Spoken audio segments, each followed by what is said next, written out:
मतचोरीचा मुद्दा उपस्थित केल्यानंतर माझ्या जीवाला धोका आहे। सावरकर मानहानी प्रकरणातील सुनावणीवेळी राहुल गांधी यांनी आता हा आरोप केलेला आहे।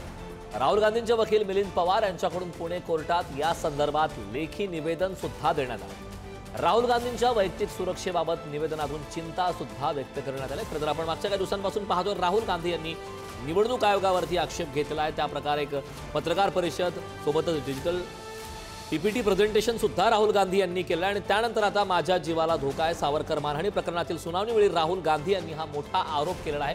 या संदर्भात आगामी काळात नेमक्या काय घडामोडी घडतात हे पाहणं महत्त्वाचं आहे। मात्र राहुल गांधींचे वकील मिलिंद पवार यांनी या संदर्भात सुरक्षेबाबत निवेदनातून चिंता व्यक्त केली। मतचोरीचा मुद्दा उपस्थित केल्यानंतर माझ्या जीवाला धोका आहे अशा प्रकारची प्रतिक्रिया आता राहुल गांधी यांनी दिलेली आहे। सावरकर मानहानी प्रकरणातील सुनावणीच्या दरम्यान हा मुद्दा आता समोर आला आहे। राहुल गांधींचे वकील मिलिंद पवार यांनी पुणे कोर्टात या संदर्भात लेखी निवेदन दिलं आहे। खरं तर देशभरात मतचोरीच्या मुद्द्यासंदर्भात राहुल गांधी यांनी आवाज उठवला। या संदर्भात पत्रकार परिषद घेतली, प्रेझेंटेशन पीपीटी प्रेझेंटेशन सुद्धा करण्यात आलं। राजधानी दिल्लीमध्ये या संदर्भात घडामोडी घडल्या, खासदारांचं आंदोलन झालं।